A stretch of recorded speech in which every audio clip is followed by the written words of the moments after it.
The dry wind howled across the plains, carrying with it the scent of trouble. Jedediah Jed Mercer sat at the edge of the cattle camp, his weathered face turned toward the darkening horizon. His calloused hands methodically cleaned an old Colt revolver, each movement deliberate and practiced. 40 years on the Chisholm Trail had taught him to sense danger before it appeared, like animals could sense an approaching storm. "Something ain't right," he muttered, more to himself than to the young cowhands gathered around the campfire. At 63, Jed was the last of his kind still riding the trail.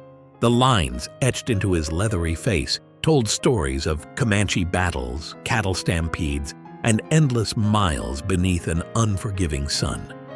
His reputation as a trail boss was legendary from Texas to Kansas, but to the younger men, he was just an aging relic of a fading era. Billy Jenkins, barely 20 and full of swagger, tossed another piece of wood onto the fire. "You always say that, old man. Been saying it for 3 days now." "And I'll keep saying it till you learn to listen," Jed replied, his voice steady as the clicking of his gun parts. "Wind's changing. Cattle are restless." "It's probably just wolves," another young hand chimed in. But the uncertainty in his voice betrayed his bravado.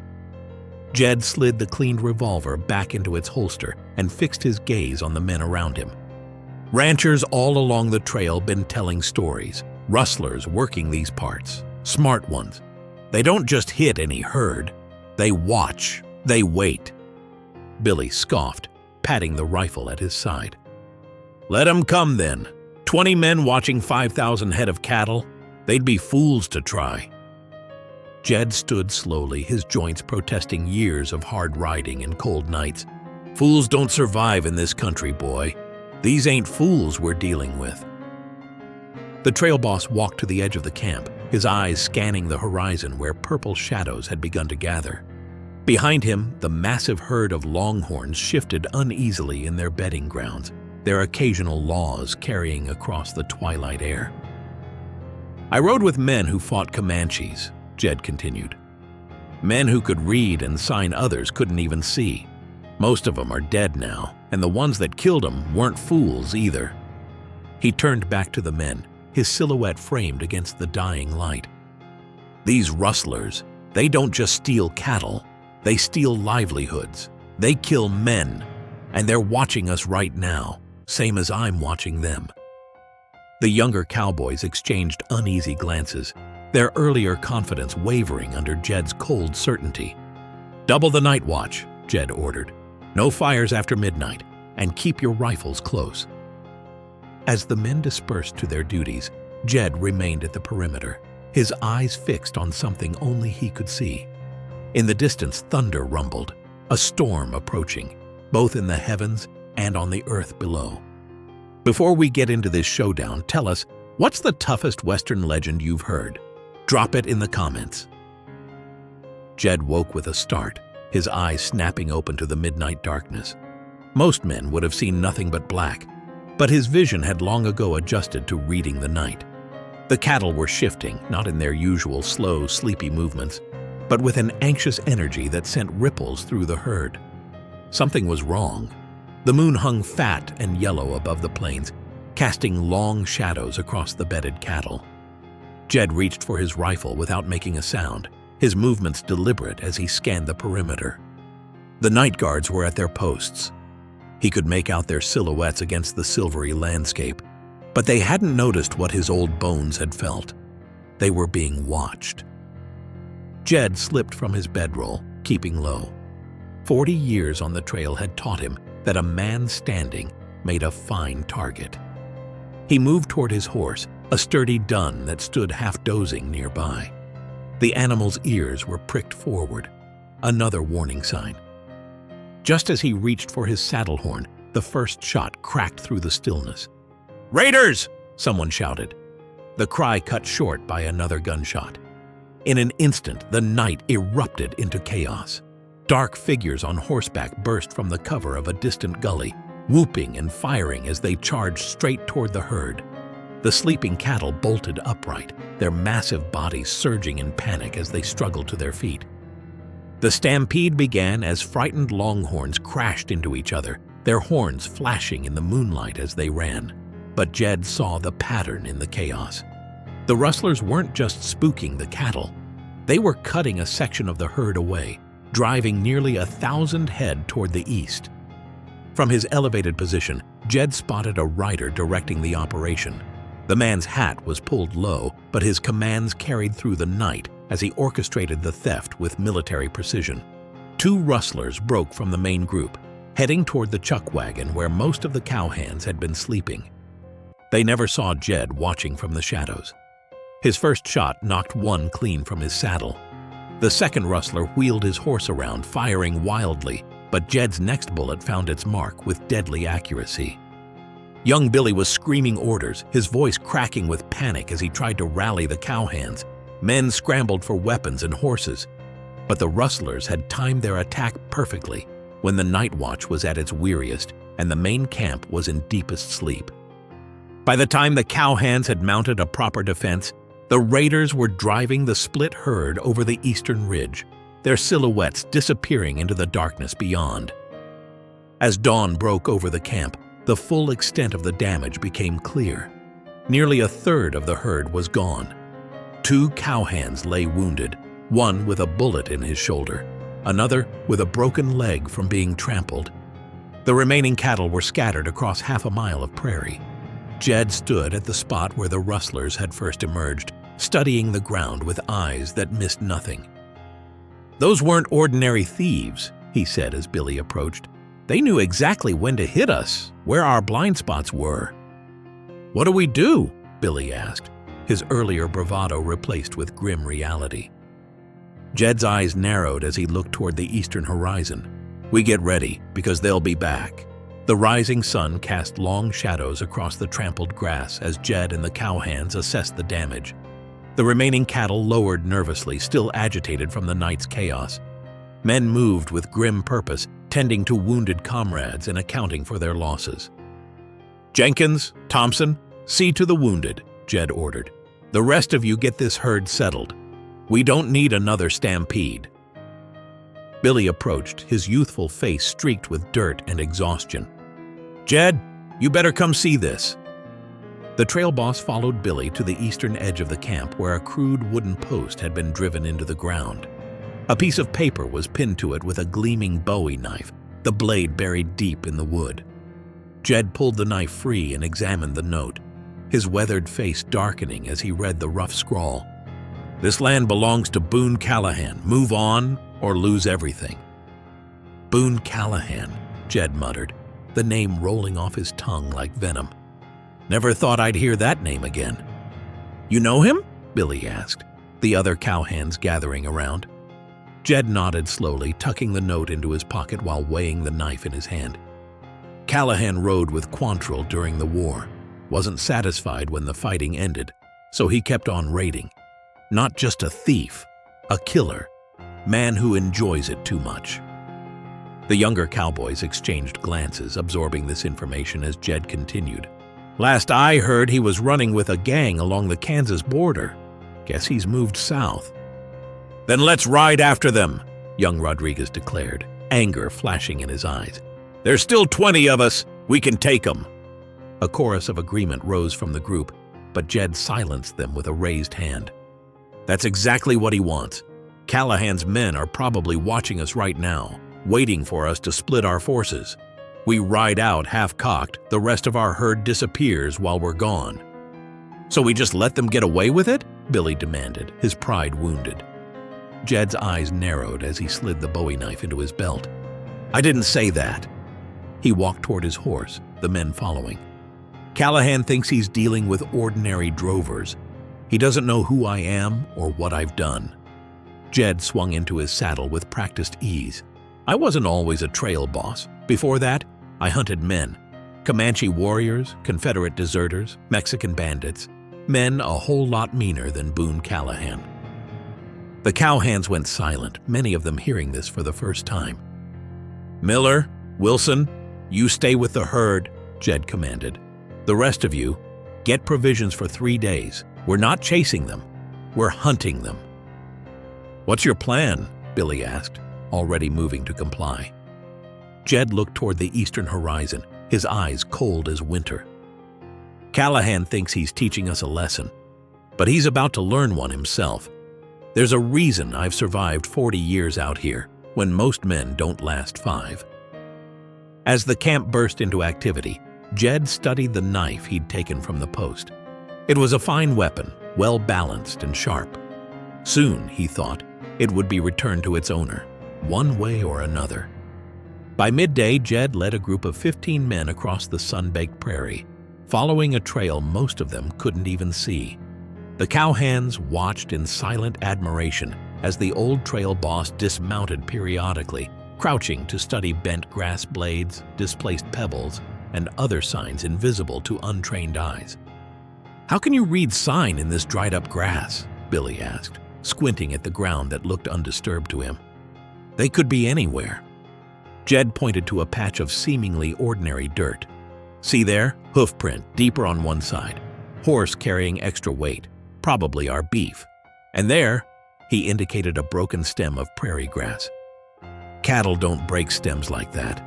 That's a man's boot heel." Rodriguez shook his head in amazement. "It's like you're reading a book." "Land tells stories if you know how to listen," Jed replied, mounting his dun again. "Callahan's smart, I'll give him that. He's leading us through hard ground, creek beds, rocky passes, trying to throw us off." By late afternoon, the trail grew increasingly difficult to follow. Jed's expression tightened as he realized Callahan was employing tactics few outlaws would know. Splitting his men, having them drive cattle in different directions before rejoining, leaving false trails. "He's using Comanche tricks," Jed muttered. "Must have ridden with them at some point." The men looked uneasily at one another. If Jed was impressed by their adversary's skills, the situation was worse than they'd thought. As the sun began to sink, Jed halted the group at the top of a ridge overlooking a vast expanse of broken country. Ahead, the land dropped into a series of ravines and box canyons, perfect places for an ambush. "They think they've lost us," Jed said, studying the terrain through a battered spyglass. "See those dust clouds moving east? That's not wind. That's our cattle." "Then let's ride," urged Thompson, eager for confrontation. "Not yet," Jed cautioned. "Callahan's not just running. He's drawing us in. See how they're heading toward that canyon? That's where he wants us to follow." A slow smile spread across Jed's weathered face. "But I've played this game before." He turned to the men. "Half of you ride with me. We'll circle wide around to the north. Get ahead of them. Miller, take the rest south. There's only one way out of that canyon that doesn't require climbing. When they bed down for the night, they'll think they're safe. That's when we move." As darkness fell, Jed's group crept into position along the canyon's rim. Below, campfires flickered to life as Callahan's men relaxed, believing they'd escaped pursuit. The stolen cattle were corralled in a natural pen formed by the canyon walls. "Now we're the ones watching," Jed whispered, his eyes glinting in the darkness like a predator's. "And come morning, the hunter becomes the hunted." First light hadn't yet broken when Jed gave the signal. A single shot from his rifle shattered the pre-dawn stillness, echoing through the canyon like thunder. Before the rustlers could react, coordinated gunfire rained down from both sides of the high ground. "What the hell?" a voice shouted from below as men scrambled from their bedrolls, grabbing for weapons. Through the rising gun smoke, Jed watched the chaos unfold. His men had the advantage of elevation and surprise. 2 rustlers went down immediately, while the others dove for whatever cover they could find behind rocks and the chuck wagon. "Keep them pinned," Jed ordered, adjusting his position behind a boulder. "Don't let them reach the horses." The cattle, startled by the gunfire, began to mill anxiously in their makeshift corral.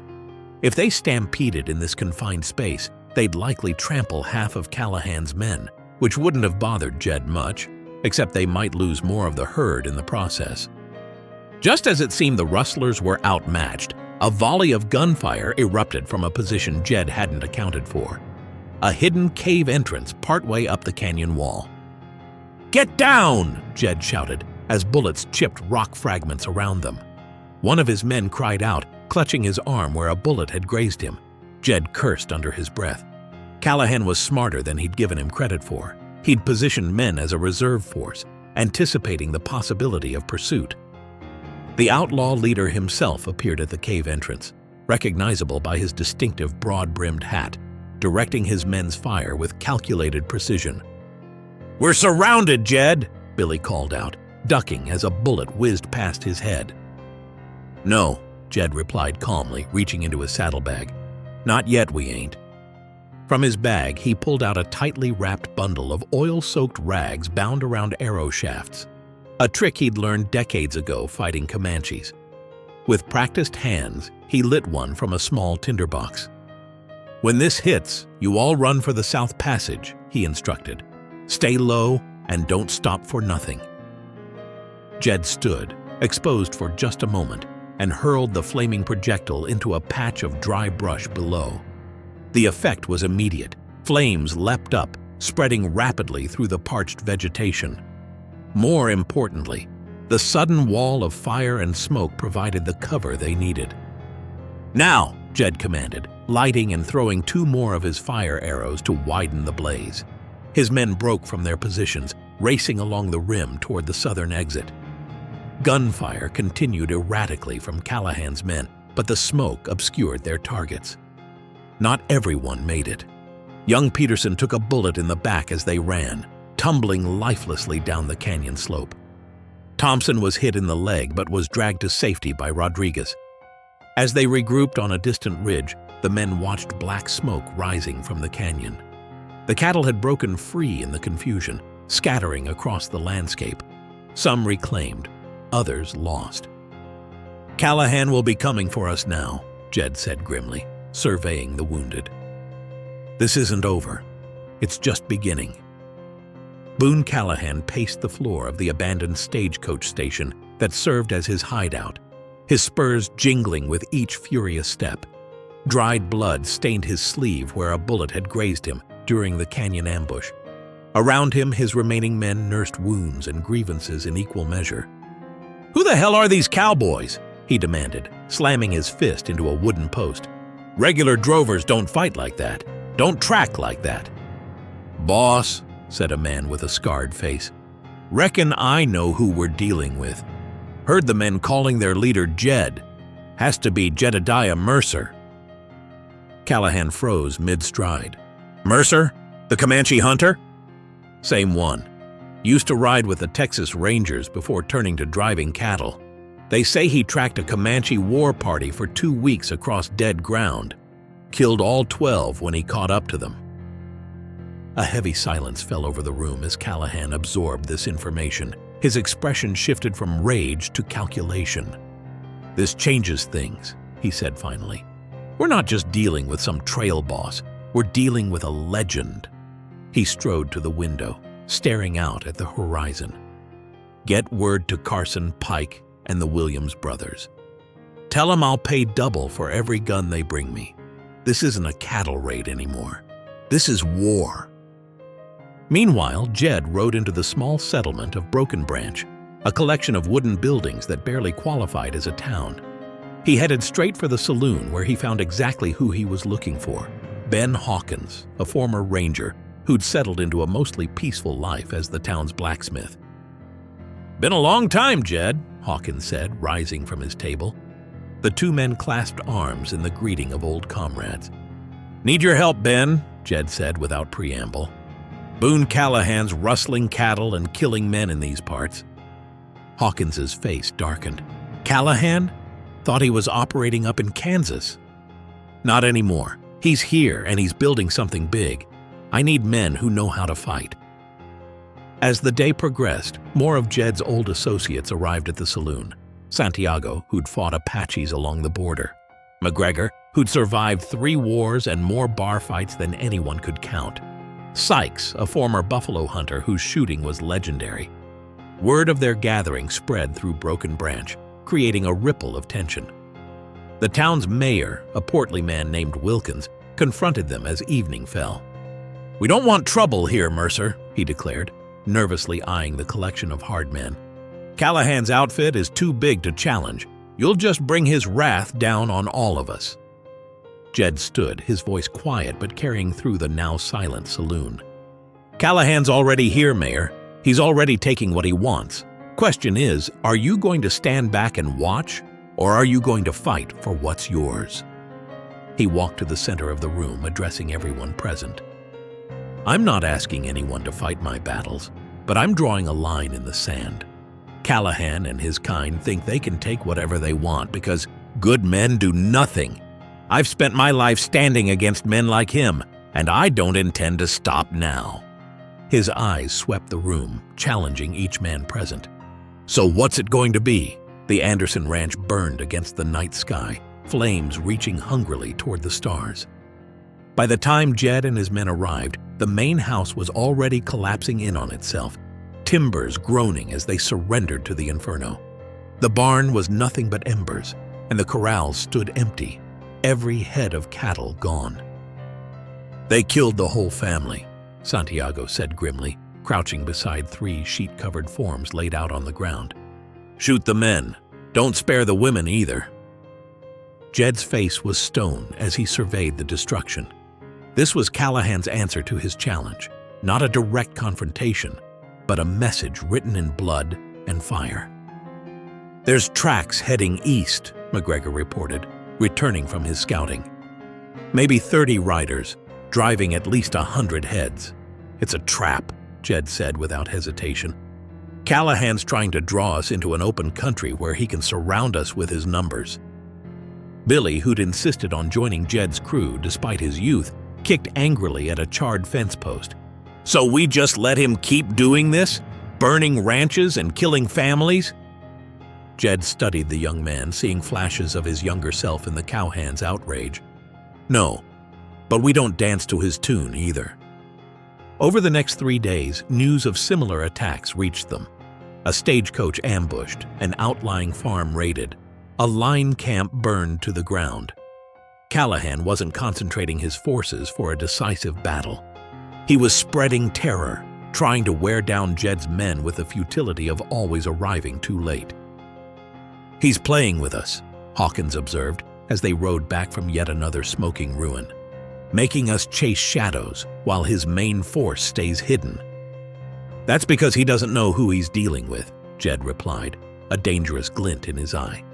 "Time to remind him." That night, Jed sent his men in pairs to each of the valley's strategic points: waterholes, narrow passes, river crossings, places where cattle rustlers would need to move their stolen herds. Each pair carried specific instructions and the tools to execute them. By dawn, the first trap was sprung. A small group of Callahan's men, driving 30 stolen cattle through a narrow pass, found themselves caught in a rock slide triggered by carefully placed explosives. 3 rustlers died beneath the crushing stones. 2 more fell to rifle fire from the high ground. Before noon, another group was ambushed while watering their horses at Cottonwood Creek. Santiago and McGregor had laid in wait for hours, their patience rewarded with clean shots that left 5 more of Callahan's men dead in the shallows, turning the water crimson.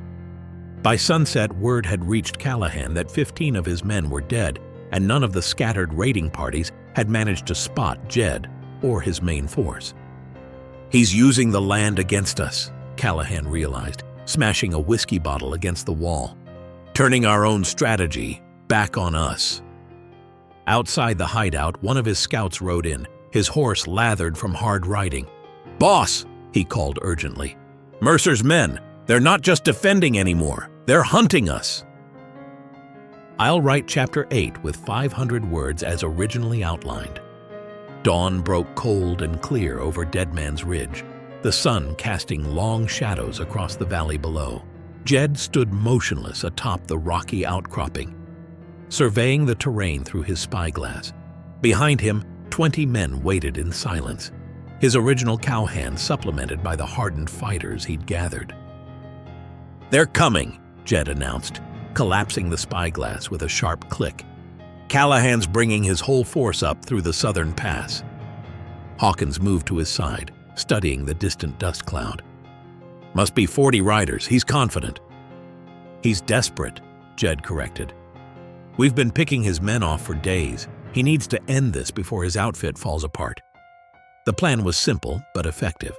Jed had chosen this battleground carefully, a wide valley that narrowed like a funnel toward the ridge, with steep cliffs on either side that prevented any flanking maneuvers. Callahan would have no choice but to come straight up the middle if he wanted to engage them. The men dispersed, taking cover among the rocks and scrub brush that dotted the ridge. They'd spent the previous day digging rifle pits and building stone breastworks, preparing for the coming storm. Billy settled in beside Jed, checking his rifle for the 10th time. "You really think he'll come straight at us? Even Callahan ain't that stupid."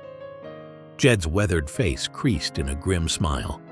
When a man's pride is wounded, stupidity comes natural. An hour later, the dust cloud resolved into a column of riders moving with purpose toward the valley floor. At their head rode Boone Callahan, recognizable by his distinctive black hat and red bandana. His men spread out behind him, a ragged line of killers and thieves united under his command. "Mercer!" Callahan's voice carried across the distance. "I know you're up there! Come down and face me like a man!" Jed remained still, offering no response. The silence stretched taut as a bowstring. Callahan raised his arm, signaling his men forward. The Rustlers began their advance up the slope, their horses picking their way through the rocky terrain. "Steady," Jed murmured, watching them approach. "Let them commit." When the leading riders were halfway up the slope, Jed finally stood, revealing his position. "That's far enough, Callahan," he called down. "Turn back now, and I might let you live." Callahan's response was a bullet that kicked up dust at Jed's feet. With a wild whoop, the Rustler leader spurred his horse forward, his men following in a charge up the hillside. "Now!" Jed commanded, dropping back behind cover. The ridge erupted in gunfire. The first volley cut down a dozen Rustlers, their bodies tumbling from saddles as horses reared in panic. But Callahan's force pressed on, returning fire as they sought cover among the lower rocks.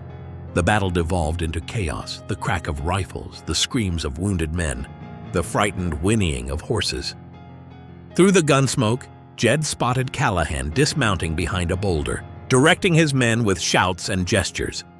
Their eyes met across the battlefield, and Jed knew the moment had come. This would end the way it had always been destined to, not with armies, but with two men standing face to face. The gunfire gradually diminished as both sides exhausted their ammunition and their numbers dwindled. The rocky slope was littered with bodies, more of Callahan's men than Jed's, but the toll had been heavy on both sides. The survivors had drawn back to positions of cover, the battlefield momentarily still except for the moans of the wounded. Through the drifting gunsmoke, Jed moved like a ghost, working his way down the slope. His rifle was empty, his revolver had only 2 bullets remaining, but it wouldn't matter. What was about to happen would be settled with fists and will. He found Callahan crouched behind a massive boulder, blood seeping from a wound in his thigh. The Rustler leader's hat was gone, his face streaked with powder burns and sweat, but his eyes still burned with defiance. "You've lost, Callahan," Jed said, stepping into view with his empty rifle held loosely in his hands. "Your men are dead or running. It's over." Callahan's laugh was a harsh bark. "Nothing's over while I'm breathing, Mercer." He struggled to his feet, favoring his wounded leg. "You know, I heard stories about you for years. The great Indian fighter, the man who tracked killers across half of Texas." His lip curled in contempt. "Didn't expect to find you playing nursemaid to a bunch of cattle." "A man takes the work that's honest," Jed replied, "something you wouldn't understand." "Honest?" Callahan spat. "What's honest about a man with your past pretending to be civilized? I know what you did to those Comanche, how many women and children died when you found their camp." Jed's expression didn't change, but something flickered in his eyes. An old pain, a remembered shame. "I've made my peace with my ghosts. Time for you to meet yours." Callahan threw aside his empty pistol and drew a long-bladed knife from his boot. "I've killed better men than you, old man." He lunged forward with surprising speed despite his wound. Jed sidestepped, dropping his rifle and drawing the Bowie knife he'd taken from Callahan's message days earlier. "Recognize this?" Jed asked. "Thought I'd return it to you." With a roar of rage, Callahan attacked again. The two men grappled and slashed, each seeking an opening in the other's defense. Despite his age, Jed moved with the same fluid precision that had kept him alive through decades of violence. Callahan was younger, stronger, but Jed had survived this long for a reason. Blood flowed from cuts on both men's arms and faces as they circled each other. From the ridge above, the remaining fighters watched in silence, understanding that this was no longer their fight. Callahan feinted left, then drove forward with a powerful thrust aimed at Jed's heart. The old trail boss twisted at the last moment, the blade slicing across his ribs instead of finding his vitals. In the same motion, Jed brought his own knife up and buried it to the hilt in Callahan's stomach. The Rustler leader's eyes widened in shock. He staggered back, looking down at the knife protruding from his belly. You're not supposed to," he gasped. "Die?" Jed finished for him, pressing one hand to his bleeding side. "Neither were all those folks you killed." Callahan sank to his knees, blood bubbling at his lips. "They'll remember my name," he wheezed. Jed shook his head. "No, they won't. Men like you are forgotten before the dirt settles on your grave." As the light faded from Callahan's eyes, his remaining men scattered, fleeing in all directions. None had the stomach to continue a fight their leader had lost. The town of Broken Branch had never seen a gathering like this before. The small church overflowed with people, ranchers, townsfolk, and trail hands, all come to honor the fallen.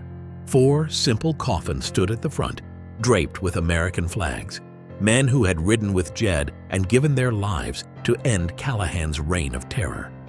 Jed sat in the back row, his side heavily bandaged beneath his clean black coat. His weathered face remained impassive during the preacher's words, but his eyes held the weight of responsibility for the men who'd followed him. After the service, the town hosted a gathering at the saloon. What began as a somber affair gradually transformed into something like a celebration, not of death, but of liberation. Ranchers spoke of returning to their land without fear. The mayor, who had once counseled surrender, now raised a toast to the men who had stood their ground. "To Jed Mercer," he proclaimed, glass held high, "and the men who reminded us that some things are worth fighting for." The room erupted in cheers, but Jed slipped outside, seeking the quiet of the evening air. He found Billy on the porch, staring out at the setting sun. "You should be inside," Jed said, "enjoying the gratitude while it lasts." Billy shook his head. "Doesn't feel right to celebrate. Peterson, Thompson, Martinez, they ain't coming back." Jed leaned against the railing, wincing slightly as his wound protested. "That's the price, boy. Always has been." Was it worth it? The question hung in the air as Jed considered it. Ask the families who can sleep without fear tonight. Ask the ranchers who still have their herds. Ask yourself if you'd rather live in a world where men like Callahan take what they want without consequence. Billy nodded slowly. "I keep thinking about what you said, that rustlers don't just steal cattle, they steal livelihoods. Never really understood that until now." "The West is changing," Jed said, his gaze fixed on the distant horizon where the last light of day was fading. "Time was. A man only needed his courage and his gun to make his way. Now there's laws, railroads, towns with mayors and school marms." He smiled faintly. "Not all bad changes, mind you." "What happens now? To the herd, I mean." "We finish the drive, get the cattle to market, same as we would have done if none of this had happened." "And after that?" Jed didn't answer immediately. The question stirred something inside him, a recognition that his time in this world was growing short. The wounds from his fight with Callahan would heal, but the deeper weariness in his bones would not. "After that," he said finally, "I reckon it'll be time to see what else this old world has to offer before I leave it." Inside the saloon, the celebration continued, but out here in the gathering darkness, 2 men stood silent, one at the end of a long trail, the other just beginning his journey. 3 weeks later, the cattle drive reached its destination. The stockyards of Abilene stretched before them, a chaos of pens and loading chutes, the air thick with dust and the stench of thousands of animals. Jed sat astride his dun, watching as the longhorns they'd fought so hard to protect were counted and herded into pens. 1,968 head, announced the buyer, a portly man in a bowler hat. Not bad considering what you boys went through. Payment will be ready by tomorrow morning. Jed nodded, his mind already elsewhere. Since the battle at Dead Man's Ridge, something had shifted inside him. The trail that had been his life for 40 years now stretched behind him like a ghost road, populated with the faces of men long dead. That night, while the other drovers celebrated in the saloons and brothels of Abilene, Jed sat alone in his hotel room, writing letters. One to his sister in St. Louis, whom he hadn't seen in 15 years. Another to an old ranger captain, now retired in Austin. The last to a woman in San Antonio whose name he hadn't spoken aloud in decades. At dawn, he found Billy waiting by the corrals, as if the young man had somehow sensed what was coming. "You're leaving, aren't you?" Billy asked without preamble. Jed nodded, adjusting the cinch on his saddle. "My time on the trail is done."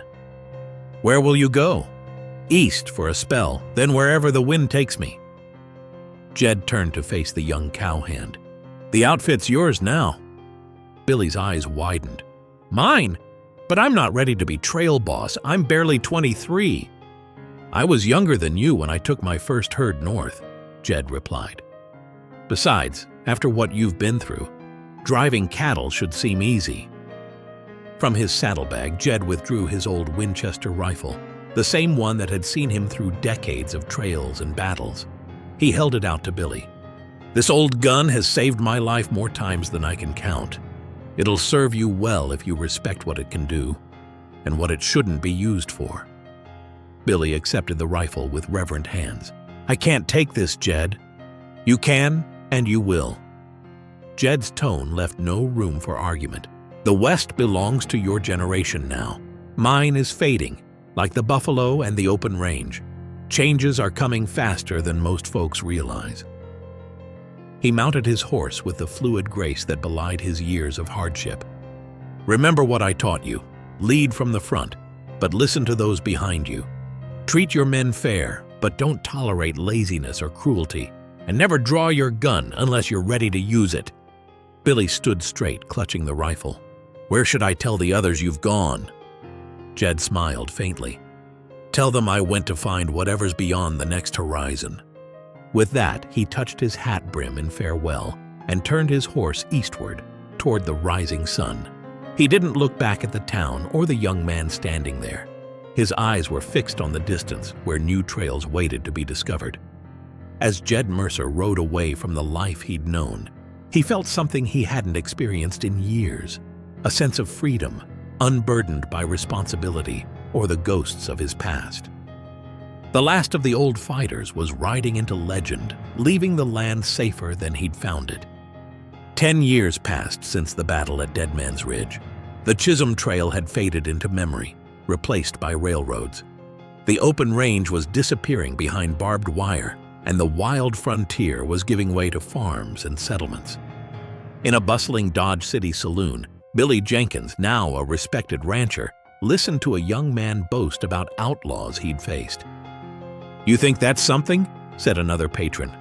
"You should have seen the fight at Dead Man's Ridge. 40 rustlers against 20 cowboys, and the cowboys won." "That's just a tall tale," scoffed the young boaster. An elderly man in the corner spoke up. "It ain't no tale. Jedediah Mercer was leading those cowboys, man who fought Comanches and lived. I was in Broken Branch when they brought back the bodies." "Whatever happened to this Mercer?" someone asked. "Some say he went east to find his family. Others claim he went to California to see the ocean. Truth is, nobody knows for certain." Billy finished his drink and stepped outside. The setting sun painted the Kansas sky in brilliant hues. He thought about Jed often, wondering if the old trail boss had found what he was looking for beyond that horizon. The legend of Jedediah Mercer had grown with each retelling. In some versions, he single-handedly killed 20 men. In others, he stood 7 feet tall. But Billy knew the truth. Jed had been a man who understood that standing against evil wasn't a choice, but a duty. As Billy mounted his horse, he carried Jed's old Winchester, a reminder of lessons learned and a code of honor he now passed to his own sons. If you thought these were crazy, you won't want to miss what happens in this next video.